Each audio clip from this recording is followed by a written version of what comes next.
Breaking news నడింపల్లిలో రాయచోటికి సంబంధించిన వ్యక్తులు వచ్చారంటూ YCP అభ్యర్థి ఆవేదన వ్యక్తం చేశారు. రాయచోటి నుంచి వచ్చిన వాళ్లకు ఇక్కడేం పని అంటూ నిలదీశారు.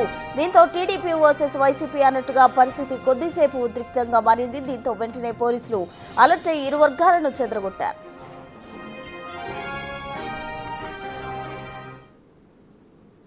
మేము పొద్దున్నే తెల్లారుజామున 5కే లేచినాము. 5కు లేచిన తర్వాత నా ఇంటి చుట్టుకారం 120 మంది మనుషులు ఉన్నారు.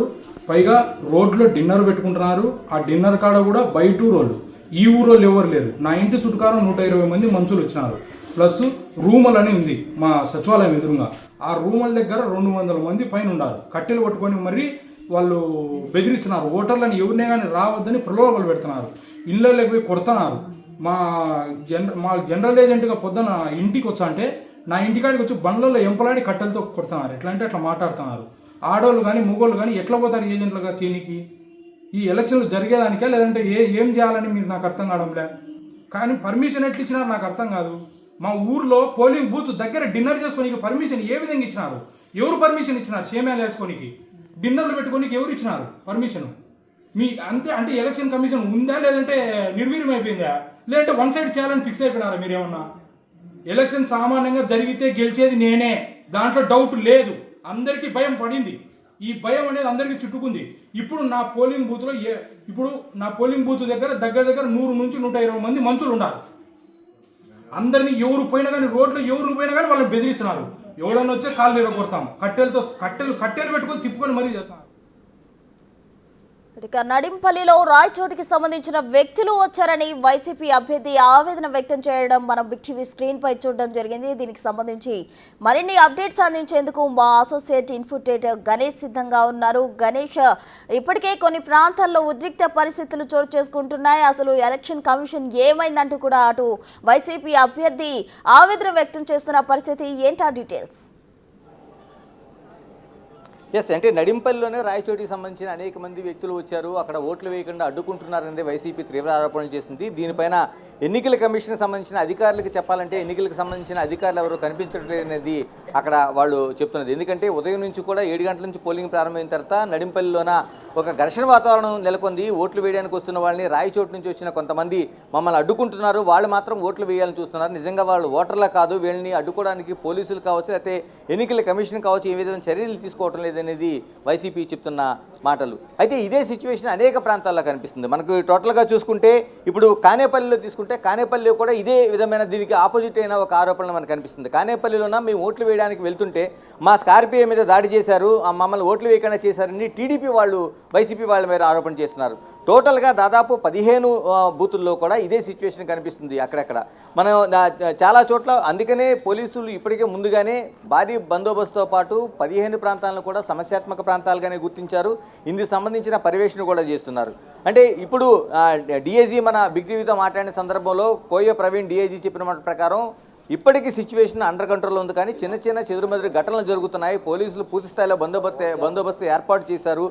5 గంటల వరకు ఈ బందోబస్తు కొనసాగుతుందనేది ఆయన స్పష్టం చేస్తున్నారు. దాదాపు ఇప్పటికీ 35 నుంచి 40% వరకు ప్రాథమిక సమాచారం ప్రకారం, అంటే దాదాపు 3 గంటల్లో 35 నుంచి 40% పోలింగ్ అనేది నమోదైంది. అంటే దాదాపుగా ఓన్లీ పులివెందులకు సంబంధించి చూసుకుంటే 10,601 ఓటులోన దాదాపు 40% వరకు పోలింగ్ అయిందనేది ఇప్పుడు మనకి డిఐజీ కోయ ప్రవీణ్ ఇచ్చిన సమాచారం ప్రకారం మనకు స్పష్టమవుతుంది. అంటే టోటల్గా ఈ 5 గంటల వరకు పోలింగ్ జరగాల్సి ఉన్న ఈ మధ్యలోనే పోలింగు దాదాపుగా అంటే దాదాపు 70 నుంచి 75% వరకు పోలింగ్ జరిగే అవకాశాలు ఉన్నాయనేది ఒక స్పష్టమైన అంచనాలు అయితే వేస్తున్నారు. దీనికి తగ్గట్టుగానే మనం చూస్తున్నాం ఈ క్యూ లైన్లు దీనికి మనకి నిదర్శనంగా కనిపిస్తున్నాయి. మనకి కన్నంపల్లిలోన చాలా చిన్న గ్రామంలోన దాదాపు కేవలం 600 మాత్రమే ఓటింగ్ ఉన్న ఈ గ్రామంలోన మనం చూస్తుంటే ఈ సిచ్యువేషన్ కనిపిస్తుంది. 600 ఓటింగ్కి ఇప్పుడు 10:30 ప్రాంతంలోనే ఇంతమంది, అంటే అటు మహిళలు కావచ్చు లేకపోతే ఇటు పురుషులు కావచ్చు, వీళ్ళందరూ కూడా క్యూ లైన్లోన ఒక బారికేడ్లో నిల్చొని ఓట్లు వేయడానికి ఎదురు చూస్తున్న పరిస్థితి మనం చూస్తున్నాం. చాలామంది ఓటర్ స్లిప్పులు మనకి చేతిలో పట్టుకున్నారు. ఓటర్ స్లిప్పులు అంటే వాళ్ళ పేర్లు మిగతా వివరాలన్నీ ఈ విధంగా, అంటే ఎవరైతే ఉన్నారో ఇక్కడ కాటన్ దేవర నరసింహులు అనే ఆయన దాదాపు 35 సంవత్సరాలు, గంగన్న తండ్రి వయసు, ఇది చూసుకుంటే ఈయన ఆ ఓటర్ స్లిప్ పట్టుకొని ఇక్కడికి వచ్చి ఓటు వేస్తున్నాడు. ఎందుకంటే మీకు అంటే ఉదయం నుంచి కూడా అన్ని చోట్ల ఇదే పరిస్థితి కనిపిస్తుంది. చాలామంది ఓటర్ల క్యూలో ఉన్నారు. అంటే 15 ఏళ్ళుగా ఏకగ్రీవం జరుగుతుంది. ఎలా అనిపిస్తుంది ఈసారి ఓటు వేయడం? బాగా జరుగుతుంది, బాగా సంతోషంగా ఉంది. అంటే ఓట్లు వేయడానికి ముందుగా ప్రిపేర్ అయ్యారు మీరు? అవును, ఖచ్చితంగా. మీరేం చెప్తారు? చాలా వరకు ఓట్లు వేయడానికి మీరు ఇది ఎన్నోసారి ఓటు వేయడానికి 15 ఏళ్ళుగా ఓట్లు లేదంటున్నారు కదా ఇక్కడ. ఫస్ట్ టైం ఇక్కడ వేయడం జెడ్పీటీసీ మీటింగ్స్. ఈ వాటర్ స్లిప్పులు ముందుగానే వాటర్ స్లిప్పులు తీసుకున్నారా? ముందుగానే తీసుకున్నాం మా చేతి. మరి ఈ లోపల చూపించడం కోసం ఐడెంటిటీ కార్డు లాంటివి ఏమైనా అడిగితే ఏం చూపిస్తున్నారు? ఆధార్ కార్డు ఉంది. Okay, right. ఏమనిపిస్తుంది ఇప్పుడు చాలా వరకు 15 ఏళ్ల తర్వాత జరుగుతున్న ఎన్నికలకు సంబంధించి మీరు ఓటు వేయడానికి వెళ్తున్నారు, ఏమనిపిస్తుంది మీకు? మాకు చాలా సంతోషంగా ఉంది. మా ఓటు మేము వేసుకోవడానికి సొంతంగా వెళ్తున్నాం కాబట్టి. ఇది చాలా వరకు కీలకంగా మనం ఒక ఓటర్ అభిప్రాయం తీసుకుంటే మా ఓటు మేము సొంతంగా వేసుకోవడానికి వెళ్తున్నాం కాబట్టి చాలా ఆనందంగా ఉంది. దీన్ని బట్టి మనం పులివెందుల ప్రాంతంలో ఓటింగ్ ఏ విధంగా ఉంటుంది, ఓటింగ్ సరళ ఏ విధంగా ఉంటుంది, గతంలో జరిగిన ఎన్నికలకు సంబంధించి వాళ్ళు ఏమనుకుంటున్నారు అనేది ఒకే ఒక్క మాటతో మనకి స్పష్టమయ్యే అభిప్రాయం కనిపిస్తుంది. మా ఓటుని నేను వేసుకోవడానికి వెళ్తున్నాను, నా ఓటుని నేను వేసుకోవడానికి వెళ్తున్నానని చెప్తున్నారంటే గతంలోనే దాదాపు 1.5 దశాబ్ద కాలంగా 15 ఏళ్ళుగా ఇక్కడ కేవలం ఏకగ్రీవంగానే జరుగుతున్న ఎన్నికలు. ఏకగ్రీవ ఎన్నికల్లోన ఎవరు కూడా ఓట్లు వేసే హక్కు లేదు వాళ్ళకి, ఎందుకంటే ఏకగ్రీవం అవుతుంది కాబట్టి ఆ ఎన్నికలు ఏకగ్రీవం. 15 ఏళ్ళుగా ఇదే పరిస్థితి. ఈ రోజున దాదాపుగా పులివెందుల కావచ్చు, ఒంటిమిట్ట కావచ్చు, ఈ రెండు ప్రాంతాల్లో కూడా ఈ బై ఎలక్షన్ జరుగుతుంది. ప్రధానంగా మనం అనుకుంటుంది ఈ సిచ్యువేషన్ ఏదైతే కనిపిస్తుందో పులివెందులో కనిపిస్తుంది కాబట్టి పులివెందులో ఈరోజు సాయంత్రం వరకు కూడా పోలీసులు పూర్తిస్థాయి బందోబస్తులు అన్ని చోట్ల కూడా ఈ విధంగా ఓటర్లు ఓటు హక్కు వినియోగించుకోవడానికి పోలీసులు అన్ని అవకాశాలను ఏర్పాటు చేస్తున్నారు, పూర్తిస్థాయి బందోబస్తు ఏర్పాటు చేస్తున్నారు. అయినా సరే అక్కడక్కడ ఘటనలు జరుగుతూనే ఉన్నాయి. ఎందుకంటే వచ్చే మార్గాల్లోనే జరుగుతున్న ఘటనలు పోలీసులు చాలా వరకు నివారించినా కొన్ని చోట్ల నివారించలేని పరిస్థితి ఉంది. కాబట్టి 5 గంటల వరకు కూడా ఖచ్చితంగా ఒకే ఒక మాట చెప్పాలి, నివురుగప్పిన నిప్పులా మనకి పులివెందుల ఈ జడ్పీ బై ఎలక్షన్ జరగబోతోంది. గణేష్, ఓ వైపు కనుక మనం చూసినట్లయితే ఓటర్లు ఓటు హక్కు వినియోగించుకుంటున్న క్రమంలో మరోవైపు అటు వైసీపీకి చెందిన వాళ్ళు మహిళలకు ముక్కు పొడుగులు చీరలు ఇస్తున్నారంటూ కూడా టీడీపీ నేతలు ఆందోళన వ్యక్తం చేస్తున్న పరిస్థితి, అందులో ఎంత వాస్తవం ఉంది? ఎస్, అంటే చాలా చోట్ల అంటే దాన్ని డిక్లరేషన్ చేసి మనం చెప్పలేము, కానీ చాలా చోట్ల పరస్పర ఆరోపణలు మనకు కనిపిస్తున్నాయి, పరస్పర దాడులు చేస్తున్నారని కనిపిస్తోంది.